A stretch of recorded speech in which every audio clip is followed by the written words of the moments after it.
Deadman Radio. Radio. It's like sex for my ears. And kind of grind thing, and then we just started playing black metal, and it just felt more organic for us, you know. Just felt that's just kind of what naturally happened. So you guys just all kind of meshed together. Yeah, but it was originally going to be power violence, like a power grind. Love that power violence. I've actually never heard that term before, so I really like that. Yeah. What do you play? Power violence. Break a chair every time you explain it to someone. Stop making music, start making noise. Yeah. That's right. That's awesome, man. So how did you guys form from that power violence to Gaelic Black Metal? Because that's quite a shift, and it's very specific, and I really like the idea. I just got to know. Well, when you're a drummer, it's about the same. You know, you're pretty much just doing blast beats and skank beats and skank beats. You know, these words. I love these words. What's skank beats though? It's like a Slayer beat. Oh, okay. It's just a quick. Tuck it. That's awesome. I've never heard. I feel like today's going to be No. You never heard of skank beat? No.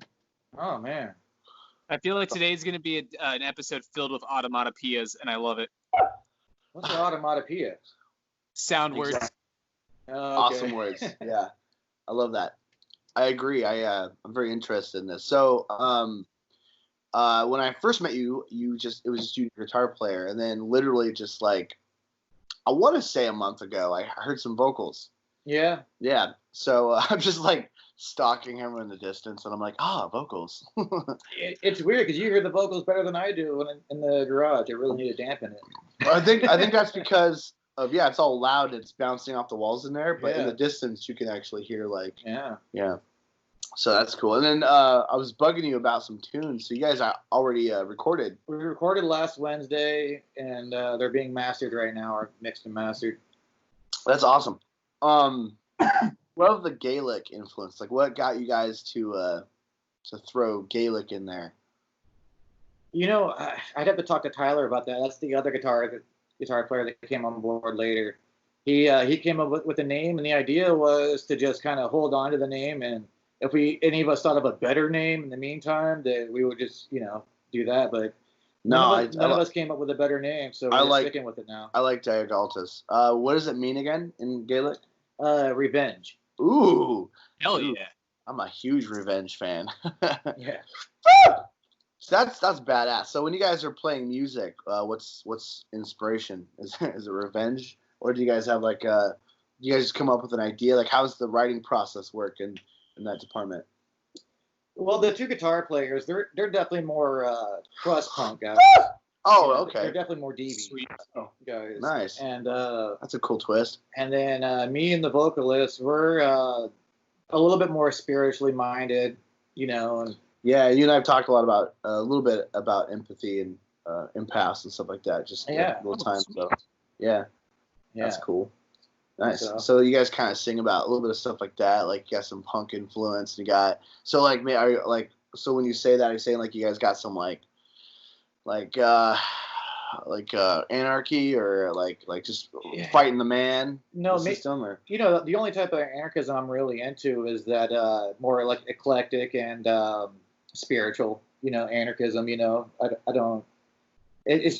I don't have a problem with like the collective anarchism stuff. Sure. But I just always try to, I live out in the country. I just try to avoid groupthink in general.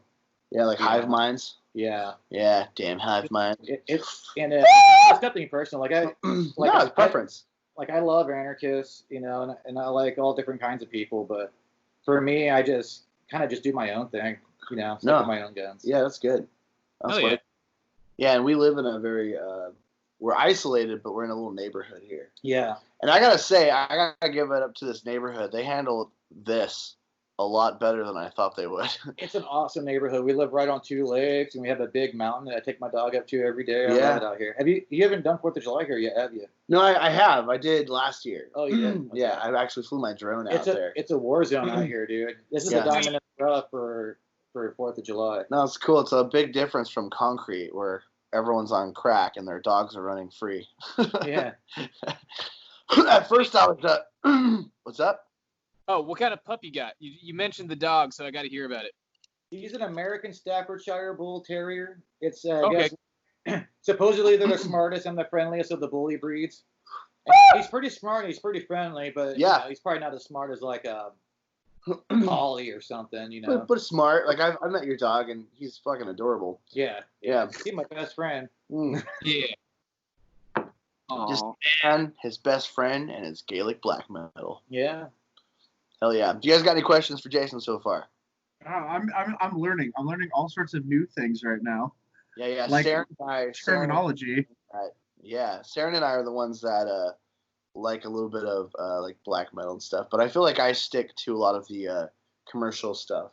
Yeah. You know, just because I haven't been introduced to a lot. Like I like Cradle Filth and Demi Borgere, and then I was recently introduced to, I think the band's name is just Death. Is it Death? Oh, Death is good. That's great, dude. Yeah, Josiah introduced me to Death, and I thought that they're a really good band. Yeah, but you know, if you're a singer, you know, I feel like mainstream music has slightly more commercial music has a lot more to offer a singer because the vocals are more in the front. Sure, yeah, and on top of that, I just never been able to, even though I'm like taking the Melissa Cross's like Zen of Screaming stuff, I don't stick to it every day, which I really need to do, and being able to scream consistently is really takes a lot of practice. Saren here can do it, but I've always been a very melodic singer, so when I scream, I have like moments of screaming, and then my throat's like, all right, go back to singing. As far as some pretty cool black metal bands go, you should check out You should check out Chthonic. They're a Taiwanese black metal band. Oh, nice. And they actually use a lot of like the traditional instruments in their music as well too, but it's super brutal. A lot of those tropical Asian countries are really into metal. That's actually where we have to do our logos and a lot of our art that we're going to use for our album. Oh yeah. Because you can $50, $100 is a long way out there. And, man. And a lot of those guys are really talented and they're super diehard metal fans. He's got some. His band has some really wicked metal pins, by the way, and I got a patch for free from him. He was trying to give me a pin, but I want to buy it so I can support him because there you go. Dope. Yeah, I need I got a battle vest I'm working on, so I need more patches and stuff. yeah. His patches, the Diogaltas. Yeah. Patches are a lot like the Pill Brigade ones. They're just kind of like a little smaller. Yeah, that's cool though. Yeah, Pill Brigade, electro shit. So before the whole fucking COVID and shutdown shit happened, were you guys able to get around and fucking play some venues? No, we were just talking about it, and it was funny because me and the singer, we kind of wanted to make sure we had everything ready when we played, because everyone always wants to start playing right away, and then you're stuck playing like every single month or every week even, and so the COVID has actually been really good to me. So I kind of feel bad whenever I talk crap about it, but the COVID has been super. I got a great vacation. Yeah, I mean, so did I. So. And the COVID was good to me. So. But we did we got a lot done during the COVID too. We got more songs down. We recorded. We got logos and art. So we're pretty much ready to we have the pins. We got the glow in the dark ones that are a little nicer. And then we have like your basic pins that people get, like the kind that are, like $1 or something. Yeah. And when shit starts opening up again, and it sounds like all you guys need is a shirt, and you're gonna have a full fucking merch table next time you guys get to start playing shows. Yeah, I'm super stoked about it because I always wanted to start off with a bang, and everyone starts getting so anxious to play because it feels really good to play. It's pretty much the best thing you could do, It's so therapeutic. Yeah, it sucks when you're a performer and you go to a show and you're not performing. When you're just sitting there like listening.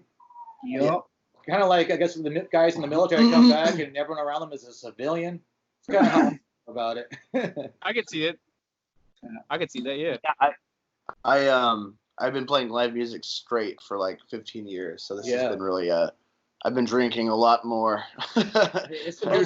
You and I have, for sure. Yeah, but we've had a couple moments because some places try to do some live stuff, and then and Tony V's right now is doing a drive-in theater concept that I'm helping him with, where people people record privately in a studio somewhere, and then we live stream it to his venue on a big screen, and people can technically watch it. So we're cheating the system again. Yeah. It's kind of cool because you can tailgate party. Oh, definitely. Yeah. Absolutely. Yeah. So, what's the name? Do you have a name for the album that you guys are eventually gonna coming out? Oh, yeah. Rob, the first guitar player, the guy that I answered the ad to, real good guy. But he came up with, I have my phone on me. It was Decomposition. Oh, nice. I liked it because it reminds me of like old school Skinny Puppy. It just kind of has an old school industrial sound. Yeah. Decomposition. No, I love that. I really like that. Cool. And then, are you guys gonna have it on like? What's the goal for like distribution? Is it gonna be on online first? Or are you guys gonna pump out some physical copies, or even that far yet? Cassettes. Oh yeah. That's number one because they're back. And they're pretty hot right now and cheap. That's cheap. Awesome. And then vinyl, but I think we're gonna skip CDs and just do vinyl and cassettes. Nice. But cassettes I like that. They're coming pretty soon. We're just kind of having issues on like what colors we want to stick with, and I said, I don't know, let's do a few different ones. May I recommend pink? Pink? Yes. Never go wrong with pink. Like Skinny likes his pink. My phone is pink, so. Oh, hell yeah, dude. Love it. Yeah. Right on. Right on. So you haven't been able to do live stuff yet. So like assuming that whenever this happens, because I don't like to believe that we're gonna have to wait until early 2022. I don't think that's gonna happen. I refuse. As long as everyone fucking just does what they got to do and wear their goddamn masks, hopefully we can get there like early 2021. But assuming that, you got to get some live shows. Is there any places on the top of your head that you guys are excited to hit up, or have you even gotten that far yet? Probably Bellingham. Bellingham, yeah. I have to say, since we're so close to Bellingham. Sure, I have to say that Bellingham does not have a really large like metal following though. Yeah, they used to. Yeah, so you might run into like that problem, but like I'll be there. Well, the metal community in Bellingham is super tight knit. Like everyone's just with the same like one or two circle of friends. That's true. I mean, we are like because of how small it is, we all stick together. And I'm good friends with all those people, and I pretty much dropped off the face of the earth a few years ago. Nice. Okay. Well, that sounds like you already got some people that are gonna come out and support you and stuff. Yeah. So are you thinking like? Go ahead. Oh, were you thinking like the Makeshift, or there's one other place that I've been to in Bellingham. It's kind of in their bar district. I'm trying to remember what the venue was. I fucking saw Electric Six out there. I can't remember what the fucking place is called though. There's the Shakedown. Yeah, Shakedown. Shakedown, yeah. It's a little more open ever. There's the Wild Buffalo, but they're a little more frustrating to get into. Yeah, totally. Well, it's like the Wild Buffalo used to do a bunch of heavy metal and hard rock stuff, but I guess they had like a bad show or something like that, and they stopped. Is that the one that where like the stage is in the back left, and then to the right of you there's like a circle bar?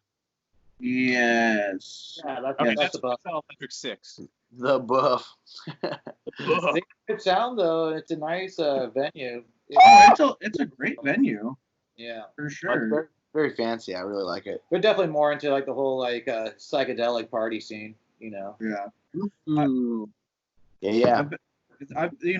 Like I don't know, about 5-6 years ago, I saw a shit ton of like black metal and death metal shows at the Shakedown.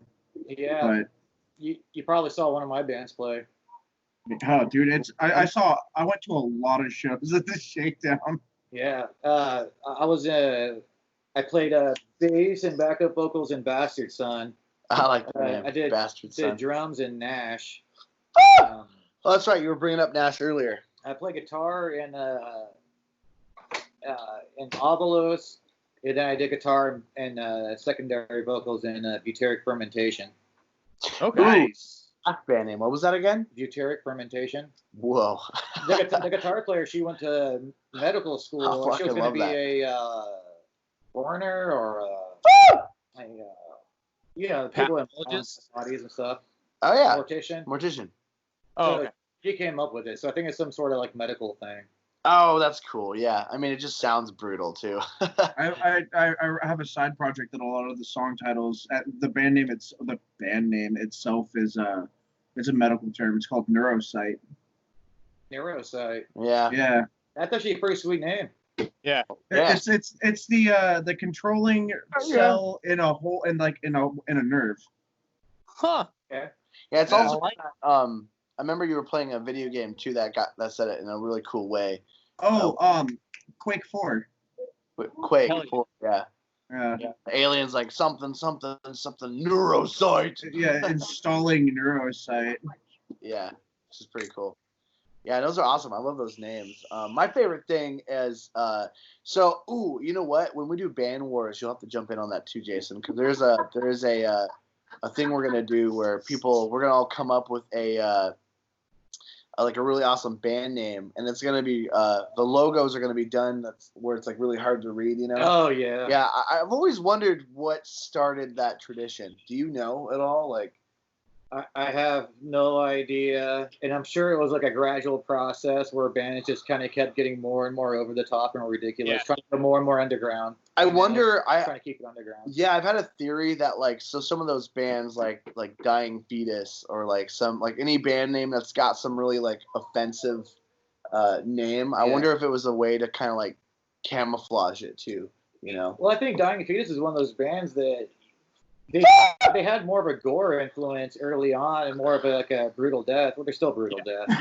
They're a great band. Dying Fetus is a great power trio, especially as a power trio. I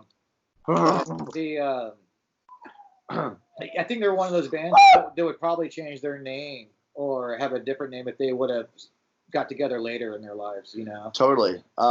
What are some influences for you in Diogaltas? For me, it's spirituality. No, like band. Do you have any band influences? Yeah. You know, a lot of my influence comes from just odd stuff. Like I love that. Please tell. Skinny Puppy has always been one of my all-time favorite bands, and I just really just like the kind of consciousness they have in their music. Yeah, totally. Butthole Surfers are probably like my favorite band. I love Butthole Surfers, like old school Butthole Surfers. That's awesome. I have on my iPod right now. I have "Who the Hell Was in My Room Last Night." Oh yeah. Or in my bed. Who the hell was in my bed? Ow! Yeah, no, our late drummer, he was big fan of Butthole Surfers. Yeah, they're totally probably about my favorite band. Like their old stuff, you know. Yeah, I love those influences. Yeah. They're not the influences that you would have expected out of a black metal drummer, but that adds so much flavor to your style. Well, you know, I try not. I don't even listen to much music anymore, hardly, unless I'm at work. Really? But I try to just gain like inspiration from like just learning stuff. You know, just that's cool from life, past experiences, future experiences, whatever. I think that's the first time I've heard that. That's really cool because you hear people like, oh, this band or that band, and we have our like, you know, so like I love singing about paranormal stuff a lot, but like I still use like other bands for like influences. So hearing that you use a lot of like outside stuff, like experience and education, that's pretty cool. Yeah, I like that. The occult is a big thing. You know, like I'm really into like magic and metaphysics and spirituality and the practical aspects of it, not like the theoretical and you know, like stuff that you can use. And there's a study that Bishop Freeman from Toxic Zombie was telling me that he's into, and it's the first time I heard it. I wish I could remember. In fact, are we all cool with me calling him real quick? Because I feel Bishop? Huh? Bishop? Yeah. Are you down? Absolutely not. Yeah, go fucking go for it. Yeah. I'm gonna put so Bishop Freeman and Starby, they're from Toxic Zombie, and they have their own shows on Tuesday. And this study that he told me, I was very fascinated. It had something to do with alchemy. Okay. Oh, was it political or religious alchemy? Where like you take bits and pieces from each one and then you kind of merge, you take the best parts of each of them and kind of mix them together? I don't know, so we're going to call him. Okay. That sounds about right. I think spirituality is meant to be eclectic like that. Oh, yeah. Exactly. But especially since like all religions seem to have borrowed from one another in one way or another. They're all the same thing. They're all tell the same story, more or less. Yeah. Hello. Bishop, how you doing, man? Good, brother. How are you? Good. Are you in Welcome to Deadman Radio. Yeah, welcome to Deadman. We decided to call you real quick. I hope you don't mind. Hey, no worries. What's up? Okay, I hope this isn't putting you on the spot too hard here. We were talking about some really cool inspirations, and Skinny, what's wrong? No, this is a Deadman Radio first. Here we go. Whoa. Okay, sorry. I just want to. Hey, we love Toxic Zombie and Bishop. I know that, and Starby. I had a feeling you'd be down, but I got to ask. We were talking about some of our guest today is Jason from a really awesome Gaelic Black Metal band called Diogaltas. And I saw the ad earlier. Yeah. And we were talking about some of his inspirations, and we were talking about spirituality and stuff. And I got stuck, and I was trying to remember the belief that you told me that you were into. You opened that up for the first time, and I swear it had the word alchemy in it, and we were fascinated by that, and we wanted to ask you about that real quick. Oh, okay. So yeah, it's spiritual alchemy. It's Okay. kind of the ideology that all things replicate in our consciousness, and so you can look anywhere in the universe and you will see patterns, and you will see reflections of a macro and a micro.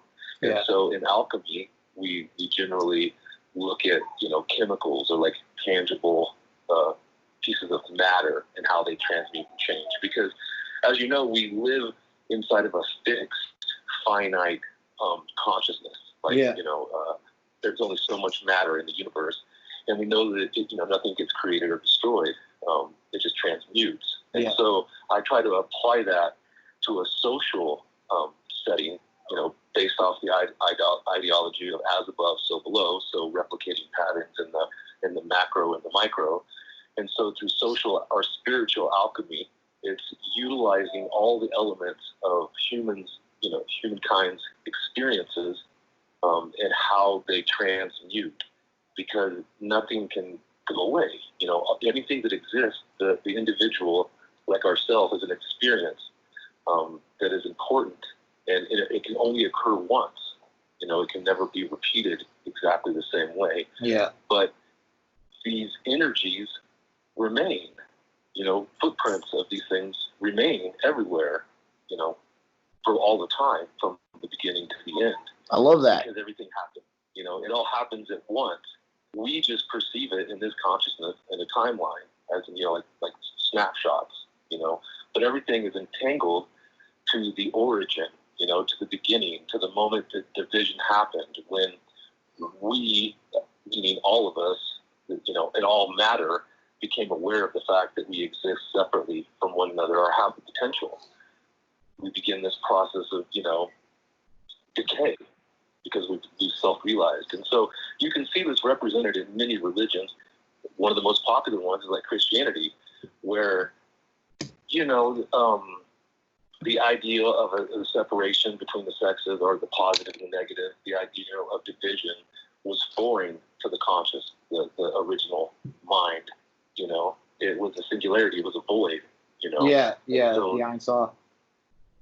Right, and the void, the abyss, became aware of itself, and then division started happening, where differences of opinion began, and the Big Bang, essentially.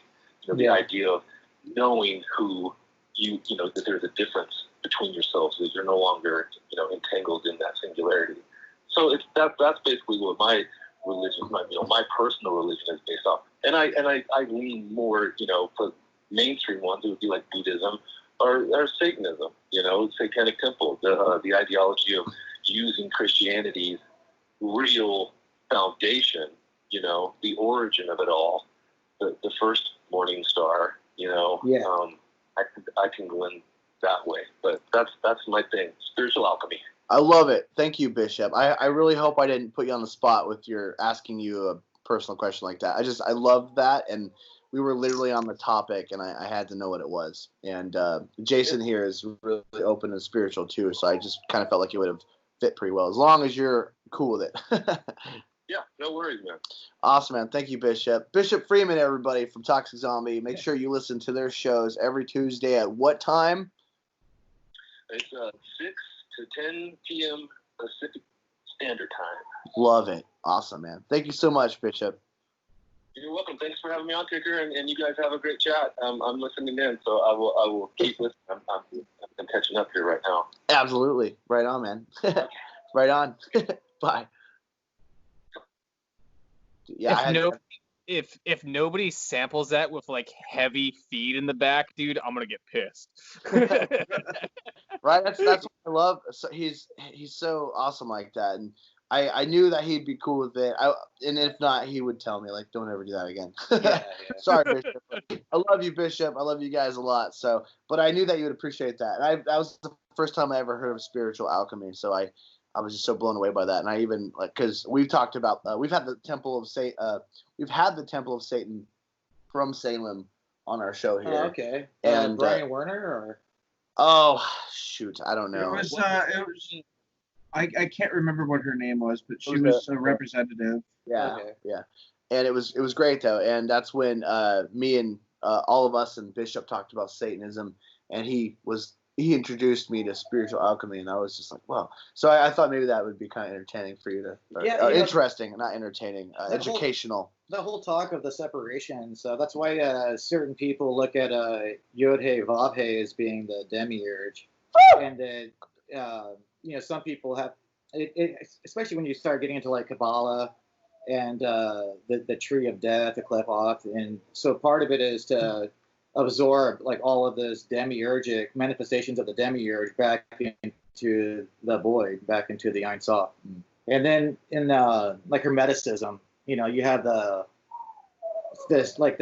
laws that make up the universe, and one of them is like the law of gender, and then another one's like the law of polarity, and so it all ties together, I love that, and I love that's an inspiration to you, because there's so much content there to be inspired by. Yeah, it really, once you start tuning into it, especially like the practical stuff, the stuff that getting it to work for you, because I mean, having these like theosophical conversations is great.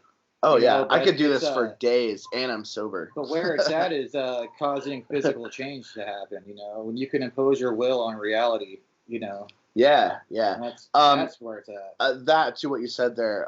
I was really into.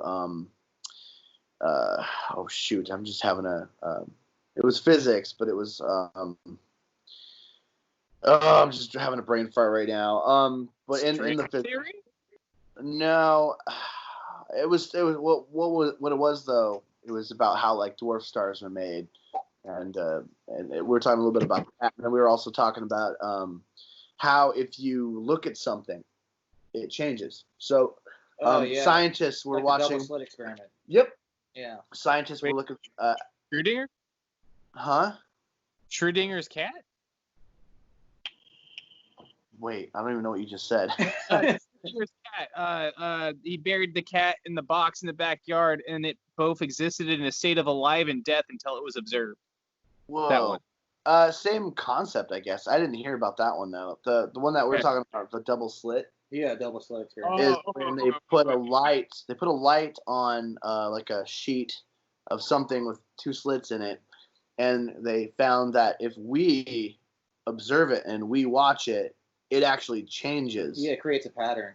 Yeah. So just by us watching something, it actually changes its. So I just thought that was insane, because that sounded like supernatural stuff to me, but it's like completely scientific, So the fact that we have so much impact on something just by looking at it, and I think mind blowing, and I love that shit. I think science really did humanity a disservice by trying to erase the ether from science. Because I mean that's how all this stuff works and how everything around us works. You look at something like distance healing. That's the only thing that makes sense on how something like distance healing can even work, is because of the ether.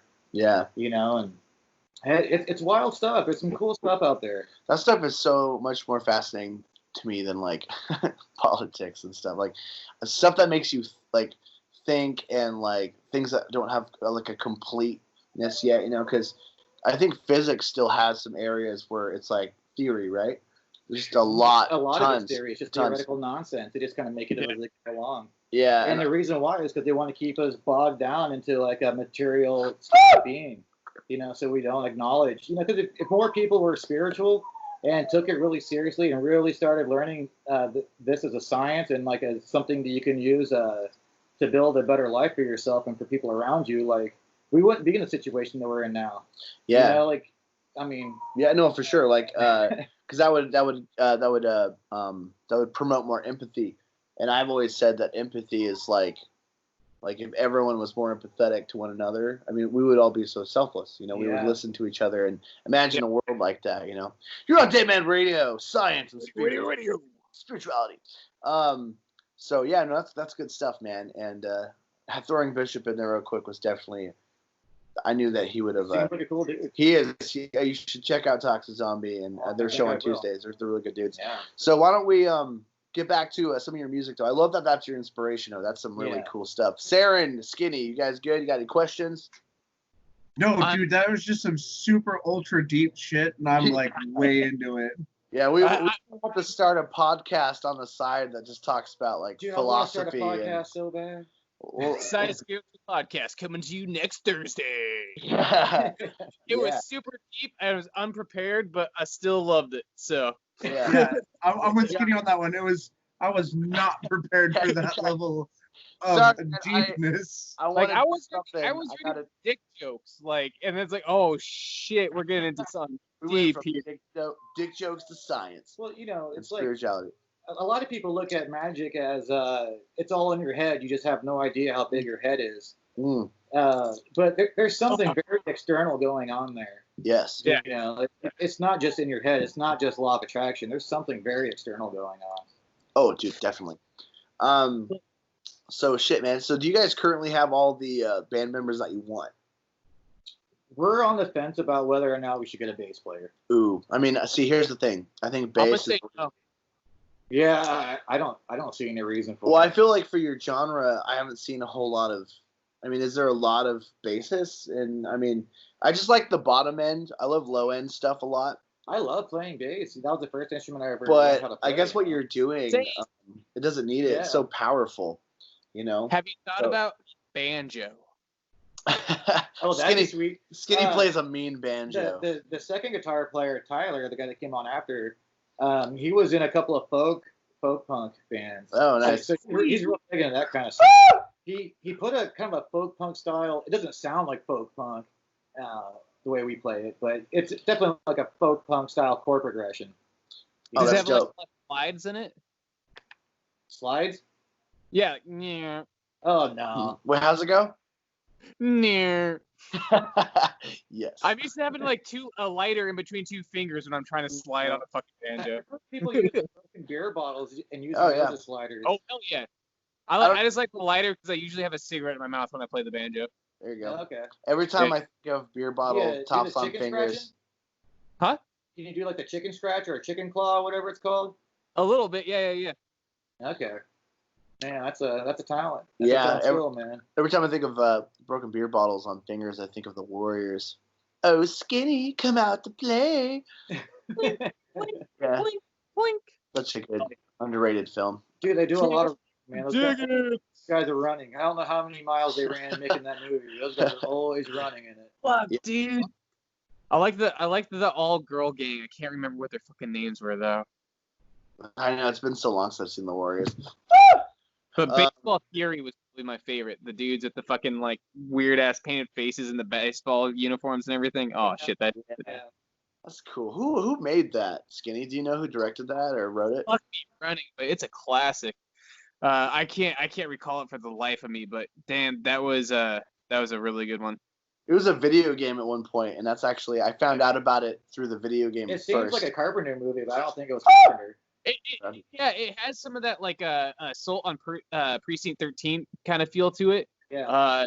Let me see here, and also Escape from New York feel. Yeah, Rucker, that's what reminds me of a lot of Escape from New York. It sounds like Rucker is attempting to drive up my my driveway right now. Rucker is. Probably everyone gets stuck on that damn thing. And it was Walter Hill. Oh, okay, Walter Hill. Yeah. Okay. Nice. I think the only reason why we almost didn't buy this house, Jason, because of that fucking hill. Oh, Yeah. Well, I'm glad you did. Yeah, me too. But I still hate driving up it. Yeah. Cool. We got you Rucker, but we're gonna peel out just getting up there. we're gonna finish here with talking a little more with Jason from Diogaltas. Yeah, Diogaltas. God, it's so cool. I just want to make sure I say it right. So what's the future for Diogaltas? You guys want to get big? You want to stay underground? You guys want to play the White Amphitheater? What's up? Yeah, that'd be sweet. It's I possible, don't know. man. Anything's possible.